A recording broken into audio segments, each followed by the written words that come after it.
Kerajaan Republik Indonesia saat pandemi COVID oleh Kiai Haji Bahauddin Nur Salim atau Gus Baha.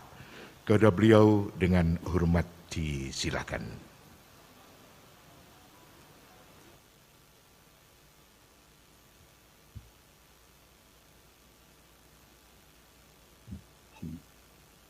Assalamualaikum warahmatullahi wabarakatuh. Nahmaduka ya ghafuru ya syakuru wa salli wa sallim wa barik ala sayyidina Maulana Muhammadin wa ala alihi wa sahbihi wasallam wa ba'du. Yang sangat saya hormati, juga kita hormati, semua kita menghormati Bapak Wakil Presiden Republik Indonesia, Profesor Dr. Haji Ma'ruf Amin. Yang saya sangat hormati, Ketua Habitren Kiai Haji Muhammad Fasibah Hasbuah, juga keluarga.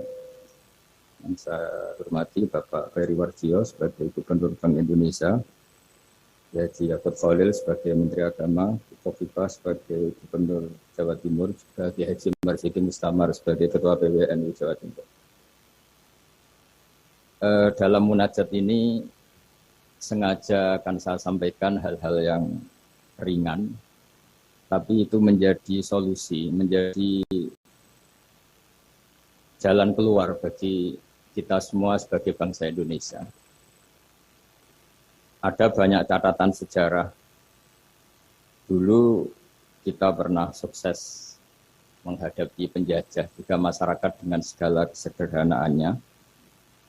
Tapi yang menjadikan mereka kuat adalah bermental kullukum ra'in wa kullukum mas'ulun an ra'iyati. Semua kita bertanggung jawab terhadap proses sosial, terhadap proses kemerdekaan, juga terhadap proses berbangsa dan bernegara.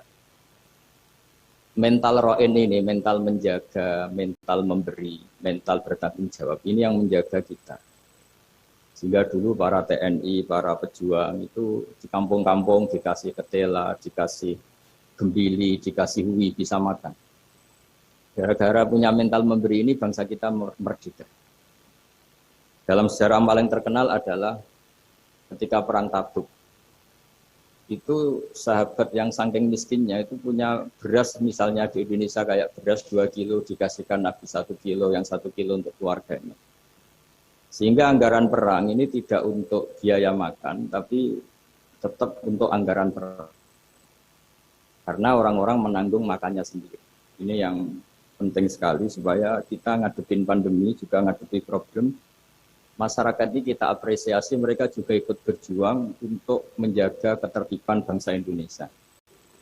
Bayangkan kalau kita semua ini kriminal, itu penjara penuh dan negara tidak akan mampu menampung kita semua karena kita melakukan kriminalitas, juga keuangan kita tidak cukup. Jadi sekedar tidak melakukan kesalahan itu sudah bagian dari kehebatan kita sebagai bangsa Indonesia. Itu yang dimaksud Nabi, kullukum ra'in wa kullukum mas'ulun an ra'iyati. Itu sebagai mukadimah untuk refleksi atau munajat kemerdekaan. Dan kita sering baca Quran. Kadang-kadang Allah Ta'ala itu suka ngendikan yang ringan-ringan. Allah Ta'ala yang Tuhan ketemu Nabi Musa yang berstatus kalimuwah. Kalimuwah itu seorang Nabi yang setiap punya problem itu komunikasi langsung dengan Allah Ta'ala. Saking terkenalnya Nabi Musa sering munajat, sampai ketika beliau sakit gigi, itu langsung matur kepada Allah Ta'ala, ya Allah saya ini sakit gigi. Jadi tidak ke dokter, tidak ke tabib, tapi langsung ke Allah Ta'ala. Bersama Allah Ta'ala dikasih tahu, coba kamu ngunyah rumput ini, jenis ini. Setelah dikunyah, Nabi Musa sembuh. Suatu saat beliau sakit gigi lagi. Tidak lagi konsultasi dengan Allah, tapi langsung nyari rumput itu, kemudian dikunyah tambah sakit. Tambah sakit, Nabi Musa tanya, ya Allah ini sesuai resep pertama, kenapa tambah sakit? Resepnya Allah, dulu kamu percaya saya punya kekuatan menyembuhkan, sekarang percaya kamu sama rumput, silahkan minta sembuh dari rumput. Akhirnya semenjak itu jadi syariat bersama bahwa ikhtiar harus tetap hasbiyallah wa ni'mal wakil, meskipun tawakal juga harus tetap ikhtiar. Karena di semua cerita-cerita itu Nabi Musa tidak langsung disuruh berdoa, tapi disuruh ikhtiar, yaitu dengan mengunyah rumput tertentu yang menjadi obat sakit. Tapi di balik itu semua ada hal-hal dahsyat yang Allah Ta'ala itu ngendikan atau cara memperlakukan seorang kekasihnya itu ringan sekali, rileks sekali, sehingga banyak kiai-kiai kita yang rileks. Fir'aun itu betapa biadabnya Fir'aun, betapa bengisnya Fir'aun yang menindas bangsa Israel, Bani Israel. Tapi pertama ketika Allah manggil Nabi Musa itu pertanyaannya ringan sekali. Wa ma tilka biyaminika ya Musa, kamu bawa apa?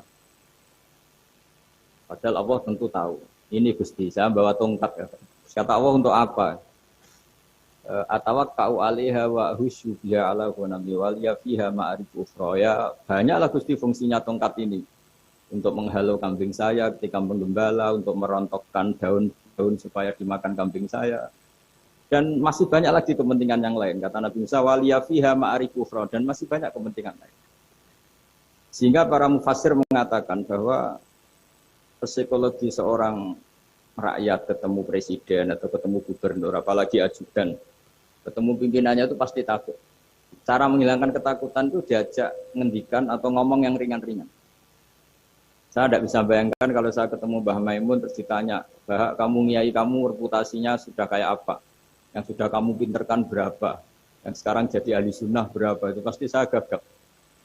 Sama ketika gubernur ditanya menteri dalam negeri atau ditanya atasannya lagi prestasi pasti gagap. Sehingga kadang-kadang bangsa ini kalau antar pejabat ketemu ya makan-makan. Kalau ketemu kadang ngendikan yang ringan-ringan. Itu sebetulnya bukan hal yang salah. Karena dalam kecapean seperti ini hal-hal yang ringan itu adalah obat, adalah solusi. Sehingga Nabi Musa tidak ditanya, kamu jadi nabi reputasi kamu apa? Malah ditanya yang ringan. Wa ma tilka biyaminika ya Musa. Qala ya asoya atawakka'u 'alaiha. Hal itu juga yang kadang-kadang Nabi kalau ditanya, ayul Islami khairun ya Rasulullah, Islam yang terbaik itu gimana ya Rasulullah? Jawabannya Nabi itu unik, kadang hanya jawab it'amu to'am. It'amu to'am wa ifsa'us salam alaman arota malam tarif. Ya Islam yang baik itu ya pokoknya makan-makan. Itu kalau ketemu teman ya makan-makan kalau ketemu. Lalu dibalik keriangan ini, dibalik ketenangan ini atau keriangan ini, dibalik hal-hal yang sederhana ini, terjadi fikih yang luar biasa. Ini tadi saya nanti sampainya ke Hibidren. Terjadi fikih yang luar biasa. Ketika ahli fikih mengatakan senyum itu sunat, karena tidak wajib, tidak berdoa. Tapi konsekuensi hukumnya bisa wajib. Ya tadi misalnya kita punya istri solihah, tentu kita butuh happy. Yang istri kita misalnya judes, yang tidak istri kita ramah senyum. Maka ini ada persaingan halal dan haram. Dan haram ini bisa menang hanya modal senyum. Yang halal karena benar kalah. Jika dalam konteks tertentu maka yang dikatakan Nabi senyum itu sunnah. Itu tidak dimanai ulama sunnah dengan arti tidak wajib. Tapi sunnah dengan arti perilakunya orang-orang soleh. Untuk kompetisi itu pasti senyum. Karena tidak kebayang kalau yang soleh, yang baik itu bawaannya tanfir, menjadikan orang lain lari. Sementara yang batil menjadikan orang lain tertarik.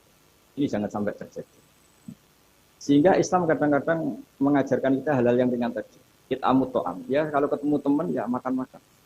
Kita tidak bisa bayangkan misalnya komunitas orang-orang bandar narkoba kalau ketemu anak buahnya makan-makan, rileks. Sementara kita yang soleh-soleh, meditnya minta ampun. Sehingga orang terus kapok berteman orang soleh karena batil. Terus mencari berteman orang batil karena sakot. Begitu juga di perdagangan. Di perdagangan kita ingin produk halal ini menjadi inspirasi kita, menjadi mental kita. Sehingga barokahnya produk halal ini, kita tidak butuh lagi produk yang haram. Wa aghnina bi halalika an haram. Semoga dengan halalmu ya Allah, kita tidak butuh lagi haram. Misalnya orang-orang soleh itu kalau sholat senangnya minta ampun. Bisa sholat sop awal senangnya minta ampun. Menemukan imam masih takbir, senangnya minta ampun. Sehingga kesenangan-kesenangan ini menjadi tidak perlu lagi senang hal-hal yang haram.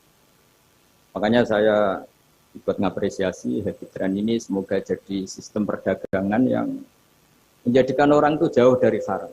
Di antara haram dalam Islam adalah kita tidak punya harta kemudian menjadi beban bagi orang lain. Fayaku nakalan alan nas, menjadi beban orang lain.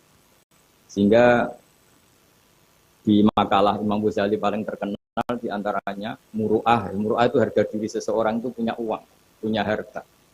Kata Imam Ghazali menyitir dua makalah orang sebelumnya. Apa etika orang kalau ketemu teman?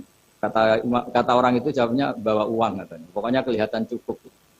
Karena kalau kita ketemu teman, misalnya di Jakarta, orangnya kelihatan hanya sanggup sak perjalanan, mesti pikiran pertama wah nyangoni gitu, karena dia tidak akan kuat beli tiket. Gitu. Jadi belum sudah jadi problem. Sehingga di Ikhya di bab Adabul Kasbi, terus di situ disebut Fadhailul Kasbi, keutamaan orang kerja, itu di situ diceritakan betapa pentingnya orang itu kerja, punya aktivitas ekonomi, baik berdagang maupun bercocok tanam maupun apa saja. Karena di antara etika berteman itu kata ulama ini punya uang, karena nanti si sohibul bed ini tidak kepikiran macam-macam. Jadi saya tidak akan cerita panjang lebar, cuma saya pastikan bahwa kegiatan halal itu harus dominan dan harus asik.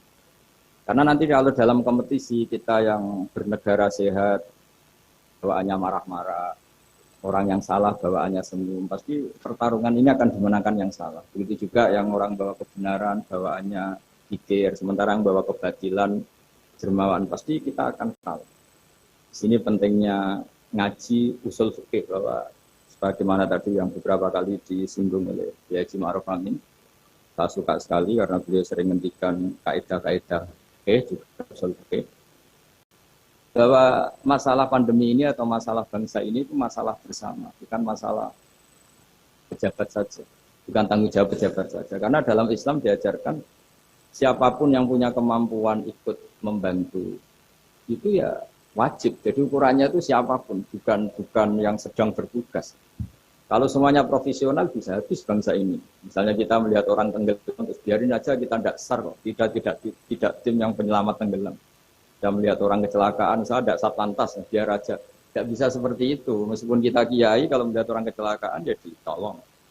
Meskipun kita tidak profesi itu, kalau berkesempatan ya menolong. Kalau semuanya profesional, bisa habis bangsa ini. Karena nanti orang tenggelam, nunggu tim SAR datang baru nolong. Nanti ada orang kecelakaan, nunggu kasat lantas datang baru nolong. Ya tidak seperti itu. Ukurannya kalau dalam fikih ya, man lahu qudratun alal fi'li, yang mampu melakukan ya harus melakukan. Jadi saya terima kasih sekali sama Kiai Haji Hasib, sama semua keluarga Tambak Beras, bahwa aktivitas dulu yang dilakukan Bapak Hafazullah sebagai pedagang, sebagai importer kain, sebagai penggerak ekonomi bangsa Indonesia, dan dulu gerakan-gerakan dari Indonesia juga dimulai dari serikat dagang. Ini semoga berkah dan menjadikan kita berenergi, kita punya kemampuan untuk riayah, untuk menjaga bangsa ini. Bukan menunggu dikasih. Tapi kalau kita ikut mentalnya riayah, memberi, menjaga, pasti mental kita ini bersama-sama menjaga. Tapi kalau mental kita tidak ikut bertanggung jawab, miskin nyalakan Menteri Keuangan, tidak pinter nyalakan dia, ribet. Nanti kalau banyak musibah nyalakan dia, doanya tidak mandi. Wong ada musibah itu karena sanksi orang-orang yang nggak jelas, malah kita disalahin kan ya ribet. Nanti kalau salah-salahan gitu terus ribet. Alhamdulillah kita tidak punya mental seperti itu. Kita ikut semuanya berdoa, Rabbana dzalamna anfusana, kita semuanya merasa salah. Karena ya tadi termasuk salah adalah misalnya pernah suatu saat Nabi Ayub ditanya istrinya, kenapa engkau sebagai Nabi tidak minta doa di entasnya musibah pada diri engkau? Saya sehat sudah berapa tahun? Ya sekitar sekian puluh tahun. Saya sakit baru sekian bulan. Masih lama mana? Ya lama sehatnya, ya sudah, saya tetap akan jaga syukur itu. Nah, syukur ini penting bukan untuk dablek, tidak peduli, supaya jaga imunitas.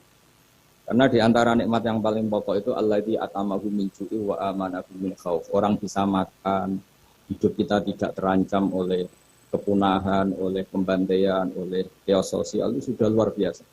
Karena di antara sifat Allah itu yang memberi alladzi atamahu min ju', yang memberi makan kamu dari kelaparan. Wa amanahu min khauf, dan memberi kamu kenyamanan. Kamu tidak takut, itu sudah nikmat yang luar biasa. Saya sering bayangkan nikmat ini kayak apa kalau kita jadi orang Irak, orang Syria, kayak apa nikmat bangsa Indonesia yang teduh, yang nyaman. Ini harus kita syukurin dulu, bahwa kita ingin nikmat yang di atasnya itu, ya ingin pandemi berlalu, ingin ekonomi baik, oke lah, tapi syukur dulu.